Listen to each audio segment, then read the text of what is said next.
Então a gente vai falar um pouquinho sobre o Evangelho no Lar. E o Evangelho no Lar é um tema interessante, né? Porque toda vez que se fala do Evangelho no Lar, a impressão que dá é que o pensamento que vem é: ai, de novo, Evangelho no Lar, mas eu faço Evangelho no Lar. Ou eu não quero fazer Evangelho no Lar, né? Não sei se é esse sentimento que causa em vocês, mas por algum motivo parece que é uma coisa que a gente já sabe, já fala tanto, já está sabendo, faz há 15 anos, 20 anos, ou não quer fazer, né? Mas para a gente começar a falar do Evangelho no Lar, no nosso lar, eu vou contar uma historinha para vocês de um livro chamado Boa Nova. Vocês conhecem? É muito legal, que é Jesus e Hanan, é isso que a gente vai estar falando hoje, né? Jesus e Hanan, a história, sobre a obra divina no coração dos homens, e aí depois a gente vai falar sobre o Evangelho no Lar. E antes de ler essa historinha, se a gente pensar na pergunta 625 do Livro dos Espíritos, qual que é o tipo mais perfeito que Deus tem oferecido ao homem para servir de guia e modelo? Quem é? Pode falar, gente. Jesus. Jesus, isso mesmo. E aí, o que está escrito aqui, alguém que está enxergando consegue ler para mim? Porque senão tem que ficar virando. Você consegue ler? Ele não. Não, eu não fala português. Você não fala português? Não. Ai, Mas tudo a ver.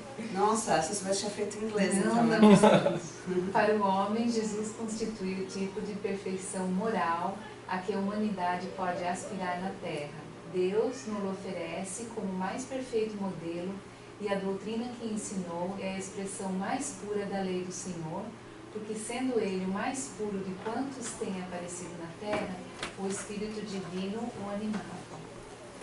Ou seja, Jesus é o espírito mais evoluído que já nasceu no nosso planeta, e ele é responsável pelo quê? Ele é o governador, né, do planeta. Do nosso planeta. Ele é responsável pelo nosso planeta. Mas ele podia muito bem ter falado para algum outro espírito, né, evoluído, falado: vai lá na Terra, nasce lá, né? E aí, ao invés disso, não, ele veio pessoalmente, né? E quando ele veio, ele se...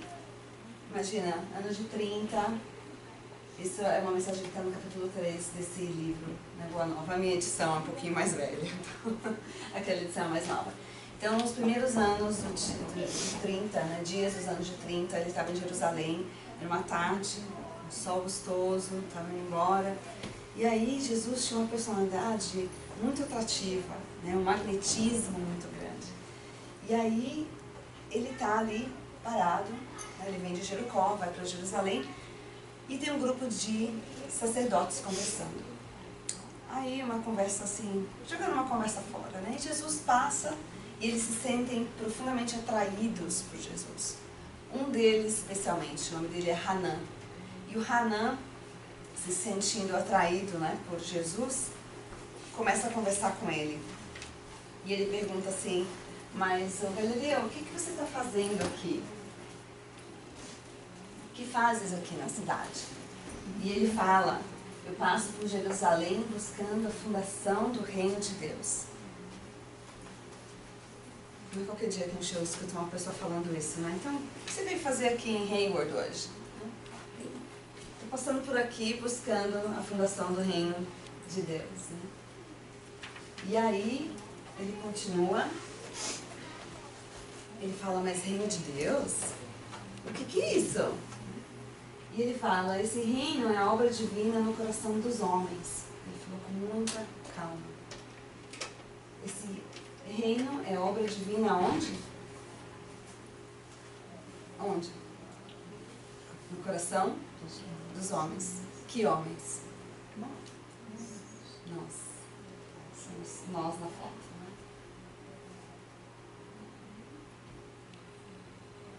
E aí ele continua, né, falando. Então imagina só escutar isso de alguém, né? Ele fala: mas obra divina? Nas tuas mãos, né? E dá uma gargalhada de desprezo. E aí, ele continua perguntando assim, mas com quem que você conta? Quem que vai participar? Para te ajudar nessa fundação de Reino de Deus. Quais são os seus seguidores? Seus companheiros? Você tem algum príncipe que está vindo de algum lugar? Tem algum título? Né? Naquela época era importante, né, a gente ter os títulos.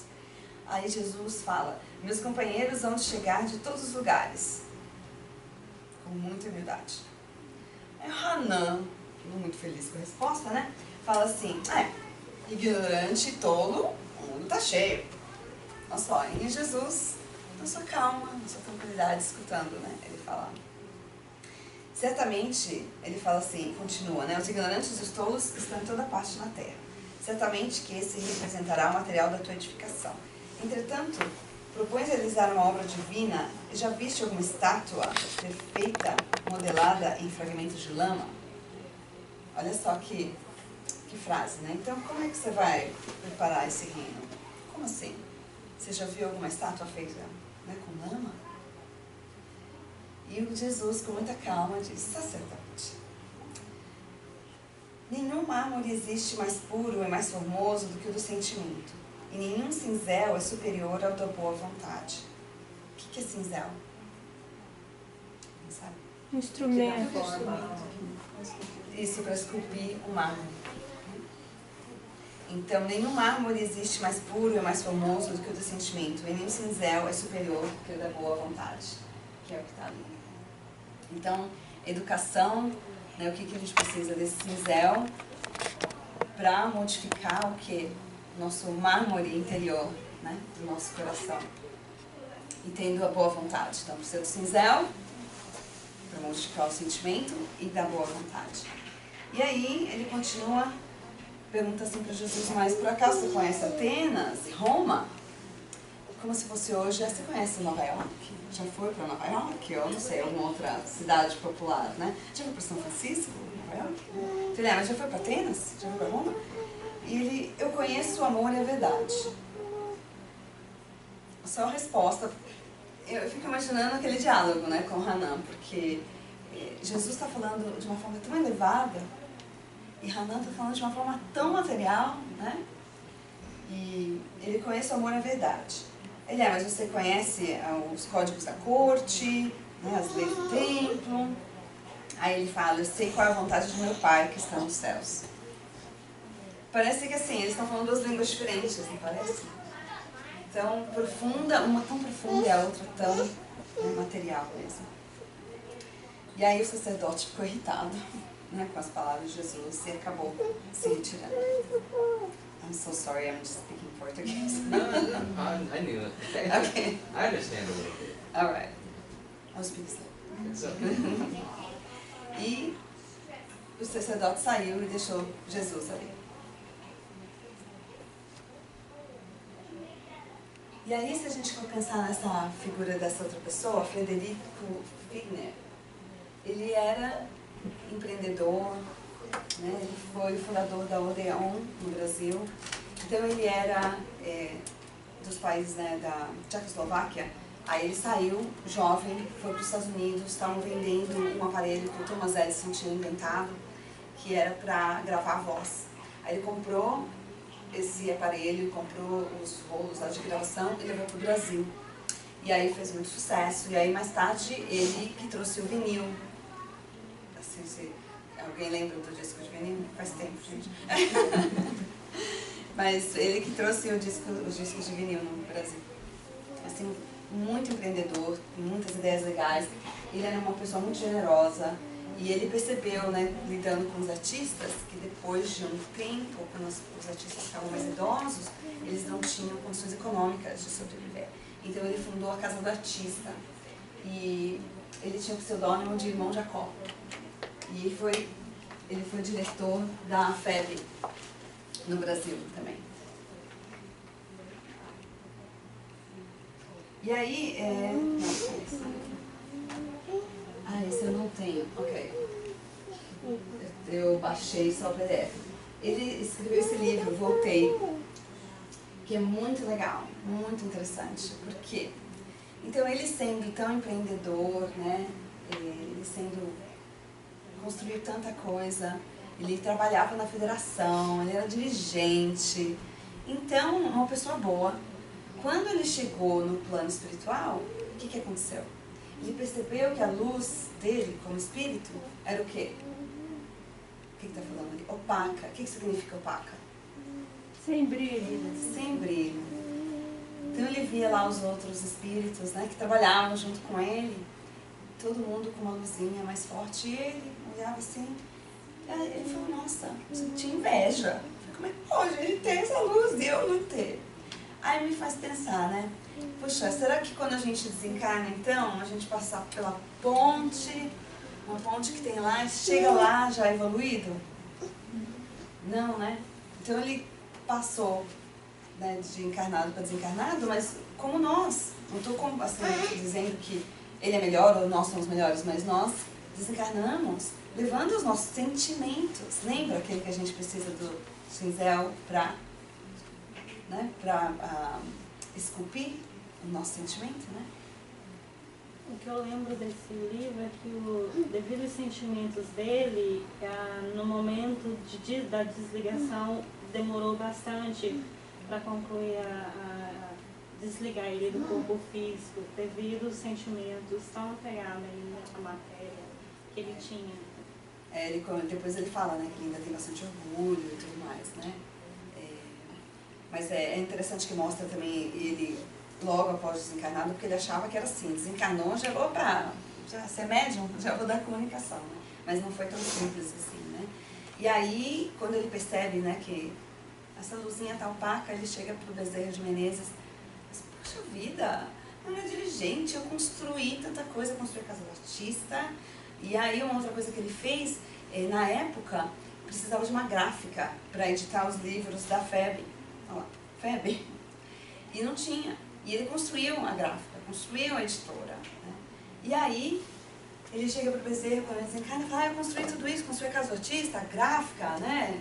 Produzi os livros. E aí? O que acontece? Aí o Bezerra falou assim, mas, meu filho, o que você construiu dentro de você? Essa é a pergunta para nós.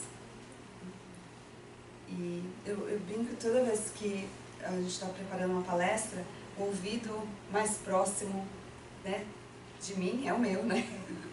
Então eu tenho que escutar também, né? Todos nós, né? Mas eu estou, quem está preparando, né, o ouvido que está mais próximo, né? Então ele diz assim, meu filho, o que você construiu dentro de você, dentro do seu coração? Então lembrando, o que Jesus fala para Hanan? O que ele diz? Para construir, ele veio aqui para construir o reino de Deus aonde? No coração dos homens. Então olha a semelhança, né, de um e outro. E aí o Haroldo Dutra, vocês conhecem o Haroldo? O Haroldo Dutra diz uma coisa muito legal, que nós somos peregrinos enquanto encarnados, né? A gente pega um trenzinho da encarnação, a gente sabe que tem começo. Agora, alguém aqui sabe o fim? Tem alguém? Não. A gente não sabe quando que é a próxima parada, né, para o desencarne. E a gente não sabe também quando que é o desencarne daqueles que nós amamos, né? Aqueles, como diz o Haroldo, nos nutrem emocionalmente ou espiritualmente, né? Que estão do nosso lado, dos nossos familiares. Nós não sabemos. Então, nós somos peregrinos, né? E aí ele diz também, que é bem interessante, nós entramos numa igreja, ou num centro espírita, ou num templo, nós entramos, assistimos a palestra, ouvimos a missa, ou culto, ou seja o que for, né, que a pessoa esteja participando, não sai pela porta do mesmo jeito. O que significa isso? Pode falar. Não existe uma consciência reformista. Então a gente ouve e vai embora do mesmo jeito. Ou seja, onde que está a construção do reino de Deus? Aonde mesmo? No nosso coração. No nosso coração, na verdade. E aí? Se a gente entra e sai do mesmo jeito, a gente está se modificando? Não. Então, ele diz assim que nós somos muito vulneráveis quando nós estamos encarnados. né? Porque tem muita coisa acontecendo, tem provas. Quem pediu por essas provas? Nós mesmos, né? E tem muitas distrações. Por exemplo, a riqueza é uma distração. A pessoa às vezes vem com a prova da riqueza para aprender, né, a ser bom, a não ser tão orgulhoso, a saber dividir. E aí fica né, super envolvido com todas as coisas materiais, com poder, né? Então todos os instrumentos que a gente precisa para a nossa evolução, para o nosso crescimento, né? E aí, se você for olhar no armário, diz pra mim, qual é a porcentagem de roupa no nosso armário que a gente usa com frequência? O que vocês acham? Principalmente assim, 20%? 20%. Quantos por cento? Uma ideia? 1 a 2. 1 ou 2? Cláudio, normalmente o homem acha que é Não, diferente. eu uso 100%. Sim, olha só, hein? Coisa legal. Mas eu diria que a maioria das pessoas, principalmente as mulheres, porque nossa tendência é ter mais roupas, né, por algum motivo. Você disse 20%, né? 1%. Nós normalmente, é uma pesquisa, né, que diz que é 20%. Nós usamos 20% daquilo que nós temos. E, no entanto, a gente continua comprando, né? E o armário continua enchendo. E aí tem pessoas que têm aquela teoria, eu compro uma, tenho que tirar uma. Mas, sabe, eu gosto tanto dessa calça. Eu usava 10 anos atrás, um dia eu tenho esperança de usar de novo, porque não serve mais, né? Aí passa 10 anos, a calça tá lá, né? E não emagrece. E não emagrece. Exatamente. Ou quando emagrece, aí a hora que consegue emagrecer, Agora já caiu da moda, gente. Mereço uma coisa nova. Exatamente, exato. O mereço, né, gente? Eu mereço ir na lojinha, comprar, né? Por quê? Quando nós estamos comprando, o nosso cérebro, ele produz uma, chama dopamina, né? E essa dopamina faz com que a gente se sinta bem. É uma sensação boa. Não é gostoso, gente? Sai do shopping com um monte de sacolinha. Ah, que delícia. É a dopamina que está ali, né, pulando de alegria, que está fazendo com que a gente se sinta bem. Mas só para a gente pensar as distrações, né, que a gente tem aqui. Agora, o Haroldo também fez uma palestra que ele fala, ele diz assim, se você perguntar para alguém, quem é você? Quem é você? A pessoa vai responder, eu sou, não sei qual posição. Fala uma posição. A gente sempre fala O título, trabalho, né? O título. Trabalho. Eu sou babysitter, eu sou diretor de tal empresa, eu sou CEO, eu sou, não sei, o agente de vendas, eu sou o melhor vendedor, né, da costa leste dos Estados Unidos. Nós sempre falamos um título. E aí o que acontece? O dia que você perde aquele trabalho, quem é você? Você já acha que você Não é ninguém. Cadê a identidade? Você perde a identidade, porque nós achamos que nós somos o nosso título. E nós não somos o nosso título. Quando nós nascemos, aquele bebezinho lindo no hospital, né, o médico deu um tapinha, falou, olha, vai ser o quê? Vai ser um médico, vai ser um advogado. Não, não é isso. Não é quem nós somos. Então, por que muitas vezes quando a pessoa perde o trabalho, fica com depressão? Porque a identidade foi para onde? Eu Se acho perdeu. que é devido como você pergunta também. Porque a sociedade impõe isso às pessoas. Quem você é? Eu sou fulano. O que você faz? Eu faço isso. Então, eu acho que a sociedade deveria mudar também a forma como ela enquadra as perguntas para o ser humano. Porque, dependendo da pergunta, é como você vai se sentir coagido e vai responder. Segundo o que a sociedade quer que você responda. Faz sentido. Só que a gente, infelizmente, é difícil a gente mudar a nós mesmos, né? Então, mudar a sociedade acontece sim, mas é um trabalho mais, né, longo. E tem uma música do Michael Jackson, essa dá pra falar em inglês. Fiona... Man in the Mirror? Man in the Mirror. Yeah. Yeah. How do you say? Yeah, man in the mirror. Yeah, but how? Do you remember the sentence? Yeah, If you, yeah. If you want to change something, The world? take a look at yourself. Take a look at yourself. Então, se você quer mudar o mundo, olha para si mesmo. Porque aqui dentro, aqui de novo, no nosso coração, que a gente faz a mudança. Né? Então no dia que eu entendi, né, o que ele estava querendo falar, mas o que essa música dizia, eu falei, nossa, tem muito a ver. Né? E aí as outras distrações? Nossa, tem iPad, iPod, iTouch, o que mais? Agora tem telefone, né? Porque, o relógio, quer dizer, porque não basta você olhar para ver se você tem uma mensagem. Vai vibrar o seu pulso e você recebeu uma mensagem e você pode olhar. Né? Se não estou nada contra, gente, a tecnologia é maravilhosa, nós precisamos, mas nós temos que tomar cuidado também. Né? Outro dia eu estava jantando com as crianças e aí eu estava mandando uma mensagem. Aí a minha filha parou e falou assim, mas mamãe, você fala pra gente não ver TV, não brincar no iPad quando tu está jantando e você está mandando mensagem. Eu, ok, vamos pôr o celular do lado e não mandar mais mensagem, mas assim, nós estamos sempre, né, no telefone, as distrações, né? Você está conversando com um amigo, está jantando, aí toca o telefone, você atende o telefone, aí vem uma mensagem, urgente, você vai responder a mensagem, aí tem o e-mail, né? E o que mais? Jogos, né? Social media, também é uma super distração, né? Então, Facebook é de não estar, e assim, não estou falando sendo contra, mas eu estou falando o como nós usamos, né? Então, antes de comer, tira foto da comida, aí tá ali, tira foto. E uma vez eu vi um vídeo muito interessante, né? As coisas acontecendo na frente da pessoa e todo mundo com uma câmera. Então, você não está olhando o que está acontecendo, você está olhando a foto ou o vídeo, né? Então, a criança ali dançando, super bonitinha no balé, e o pai, a mãe no vídeo, não na criança, né? Então, os olhos, a criança procurando os olhos dos pais, mas os olhos estavam no telefone, né?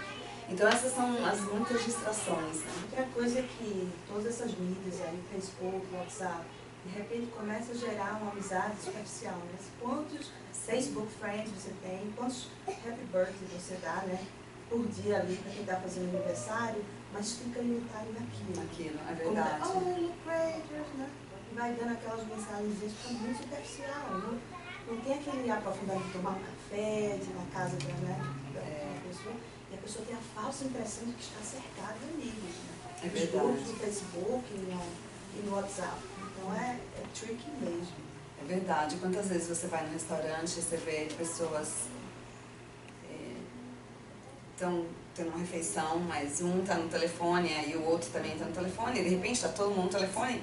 E cadê a comunicação, né? A gente está se comunicando muito por texto, por e-mail, mas muito pouco verbalmente. Né?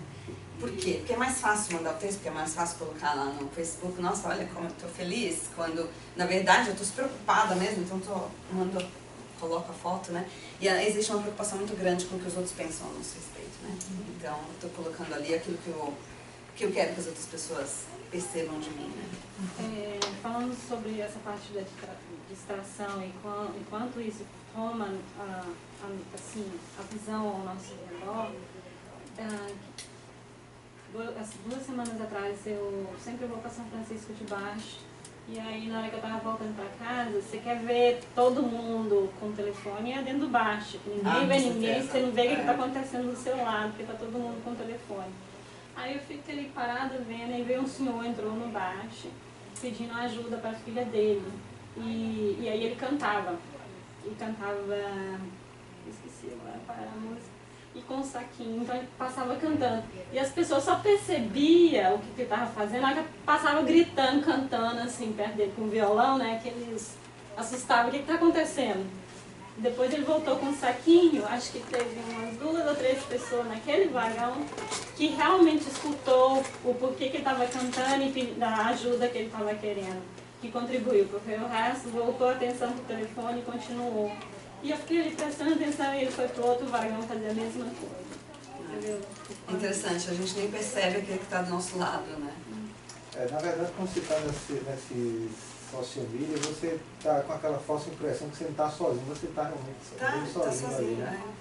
É verdade, a Gabriela falou. E você está procurando muito, não é um reconhecimento, mas você está querendo que os outros, de alguma maneira, se conectem com você e like você, alguma coisa, tá entendendo? E se você bota uma coisa, eles não like, você fica chateado, tá entendendo? Até porque você fazer amigo no Facebook é bem mais fácil que você fazer um amigo e conviver com as pessoas, né? Com as suas diferenças e os seus defeitos. Ninguém vai te reprimir, ninguém te conhece de verdade, né? É verdade. Ali você posta só as coisas boas, né? É verdade. Mas que tipo de amizade Não dá é essa pra também? ver. Né? Exatamente. Né? Tem um amigo Mas no é essa Brasil ilusão que se fala cria que- hoje, né? Como é que ele fala? Que celular e todas essas tecnologias aproximam os que estão longe e afastam os que estão Nossa, perto. é verdade, é perfeito isso. Aproxima quem está longe e afasta realmente quem está ali jantando com você, né? É verdade, certíssimo É um isso. problema. E agora, com quem que é o nosso compromisso? Com aquele que está na nossa casa, os nossos filhos, nossos companheiros, ou com aquele que está longe? Sim, com certeza, é muito bom ter uma ligação com quem está distante, com certeza, mas o nosso compromisso maior é com quem está perto, né? E tem um estudo que falaram na KQED, Public Radio, outro dia, sobre texto, como jovens usam muito texto para se comunicar, e que isso está reduzindo a empatia né, das pessoas, desses jovens, porque a comunicação, você não precisa falar, no texto você fala aquilo que você quer, você não precisa dizer aquilo que você está sentindo. Você diz aquilo que você acha melhor dizer. Né? Então, que isso diminui a empatia entre as pessoas e nos jovens. Né? E agora, se a gente for pensar, né? Essa aqui. Evangelho no lar, né? Pulando um pouquinho para o Evangelho. O que o Evangelho no lar tem a ver com tudo isso que a gente falou? Né? O que nós falamos? Que do reino divino no coração, no nosso coração. Então, o que nós podemos fazer, né? Além de ir no centro, ver palestra, ler livros, a reforma íntima, passe, tomar passe, tudo para o nosso crescimento, né, espiritual. Ter uma conversa edificante, uma conversa legal com alguém, né? E também o Evangelho no lar. Mas eu tentei começar lá de longe, né, da importância de nós entendermos sobre construir o reino divino aqui dentro, para a gente entender a importância do Evangelho no lar na nossa casa. E não só o ato de estar fazendo o Evangelho no lar, mas a importância de interiorizar o Evangelho no lar, de fazer isso com boa vontade, né?